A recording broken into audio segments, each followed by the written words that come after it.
Gentleman from Indiana. Thank you very much, Mr. Speaker, and I certainly want to thank the chairman of the Defense Appropriations Subcommittee as well as the chairman of the full committee for all of their good work on the Appropriations Committee. And it is not out of disrespect that I rise in strong opposition to this legislation. We are piecemealing, destroying the government of the United States, including the defense and the ability to defend ourselves of this nation. While we would suggest today that we are solving the problems at the Department of Defense, I would ask the question, what about maintenance of the existing equipment needed for readiness? Not in here. What about procurement for new equipment that is being eaten up in Afghanistan? Not in here. What about research and development to keep technological superiority of our forces so we are never in a fair fight? Not in here. What about maintaining facilities where these personnel live, where they work, where they serve our nation? Not in here. What about the commissaries? Not in here. I recognize that yesterday in Europe, the Army Chief of Staff said that this shutdown is impacting significantly day-to-day operations and forcing the military to cut training. There was an additional announcement today by a particular company, Sikorsky, that said they have slowed production of the Black Hawk helicopter now that federal contracting inspectors have left their post on furlough because of the shutdown. Same federal employees at Pratt & Whitney in East Hartford are also on furlough, delaying the delivery of engines and spare parts.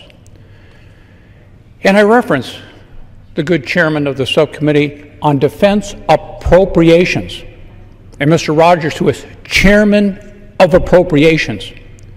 About 2 weeks ago, I noted on this floor that in Article 1, Section 9, Paragraph 7, it says that no money shall be drawn from the Treasury but in consequence of appropriations made by law. It doesn't say anything about partial, temporary, continuing resolutions. It is time that the Congress of the United States begins appropriating. I'm here as an appropriator to talk about fiscal policy, but our process has been usurped by those who have a particular social agenda. It's called the Affordable Health Care Act. And I just want to reference two incidents that I've been involved in the last 10 days that I am appalled that we have shut the government down over this fight. The first is a meeting I had with a constituent of mine in Maryville, Indiana. Gentleman has worked hard all of his life, an independent contractor. Their family had insurance through his wife, who worked for a small medical practice that was purchased. She was relieved of her position, not because she was a bad employee, but because of consolidation. Thereafter, of course, you know how this story turns out. She contracts cancer. My constituent is in my office in the last 2 weeks because they are foreclosing on this house because they're broke. And we're arguing about this.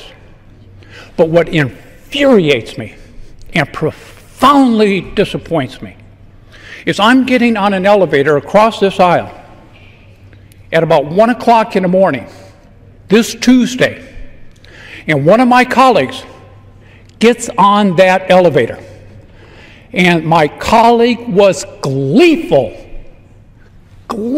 and happy and cheery because my colleague had called their state exchange at 12:30 a.m. in the morning, and for some reason no one answered the phone and the system didn't work. Why do you think people are calling that number? They need health insurance. Gleeful that government didn't work, and that's before we shut it down. What have we come to here?